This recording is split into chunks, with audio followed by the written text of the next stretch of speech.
Bureau chief Ejaz Ahmad Tahir Awan Pak Bharat कशीदगी की ताज़ा तरीन सूरत हाल के पेश नज़र पाकिस्तान और भारत के दरमियान आज 10 मई को फौरी और मुकम्मल जंगबंदी पर इत्तेफाक कर गया है। ये फैसला दोनों ममालिक के दरमियान बढ़ती हुई कशीदगी के बाद सामने आया है।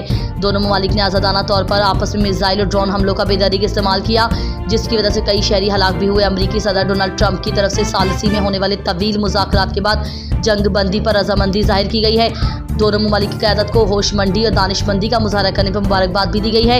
पाकिस्तान के नायब वज़ीर आज़म और वज़ीर दाखिला इसहाक डार ने भी जंगबंदी के मुआहदे की तस्दीक कर दी है। दोनों ममालिक के दरमियान ये जंगबंदी उस वक्त सामने आई है जब दोनों ममालिक के दरमियान कशीदगी अपने उरूज पर पहुंच चुकी थी। जंगबंदी के हवाले से अब दोनों ममालिक के दरमियान तहरीरी तौर पर मुआहदे का भी इंतजार है। क्या इस मुआहदे पर संजीदगी के साथ मुस्तकबिल में अमल भी किया जा सकेगा, ये सीख सवाल अभी तक बाकी है। सऊदी रेडियो जद्दा से सैयद मुसर्रत खलील के इंटरव्यू पर सामीन के तासुरात। सऊदी अरब के मारूफ सहाफ़ी सैयद मुसर्रत खलील का एक इंटरव्यू गुज़िश्ता हफ्ता सऊदी रेडियो जद्दा से नशर हुआ। इंटरव्यू सऊदी रेडियो के मुमताज़ अनाउंसर और न्यूज़ कास्टर डॉक्टर लईकुल्लाह खान ने की लिया था, जिसे सामीन ने बड़ी दिलचस्पी तवज्जो से सुना और पसंद किया। सऊदी मीडिया की खातून सहाफ़ी और बिजनेस लेडी डॉक्टर समीरा अजीज़ ने कहा कि ये इंटरव्यू ना सिर्फ सैयद मुसर्रत खलील की शख्सियत और तजुर्बात को अवाम के करीब लाने में कामयाब रहा, बल्कि सामीन को सहाफ़त के मुख्तलिफ पहलुओं को समझने और उजागर करने का मौका भी फराहम किया। पाकिस्तान इंटरनेशनल ओवरसीज़ फोरम के फाइनेंस सेक्रेटरी सैयद महमूद मुईउद्दीन ने मुबारकबाद देते हुए कहा कि सऊदी रेडियो के लिए ये एक यादगार लम्हा रहा, जिसने सामीन की तवज्जो हासिल की और तारीफ़ें वसूल की। मदीनातुल मुनव्वरा से मारूफ शायर व अदीब डॉक्टर खालिद अब्बास अल असदी ने कहा कि सैयद मुसर्रत खलील दिली मुबारकबाद के मुस्तहिक हैं। उन्होंने अपनी मेहनत और लगन से जद्दा में सहाफ़त को एक नया रुख दिया और मुख्तलिफ सकाफ़ती और समाजी मौज़ूआत को उजागर करने में अहम किरदार अदा किया।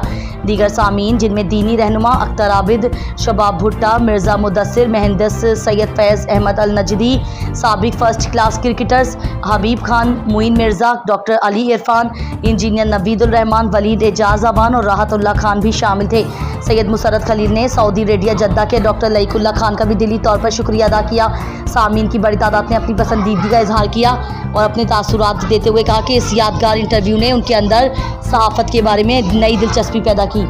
पाकिस्तान तहरीक इंसाफ पंजाब के नायब सदर और मारूफ कॉलम निगार इंजीनियर इफ्तिखार अहमद चौधरी ने ऑपरेशन सिंदूर पर सख्त रद्द अमल देते हुए कहा है कि भारत ने अपनी ही सकाफत की तौहीन की है।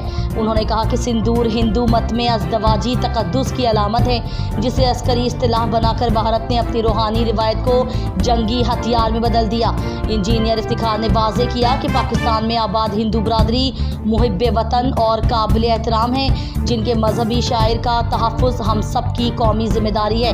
उन्होंने तजवीज़ दी कि अगर भारत हमारी मसाजिद को निशाना बनाता है तो हमें उनके मंदिर के बजाय अस्करी तंसीबात को हदफ बनाना चाहिए और इंसानी जानों का तहफ़्फ़ुज़ यकीनी बनाना चाहिए।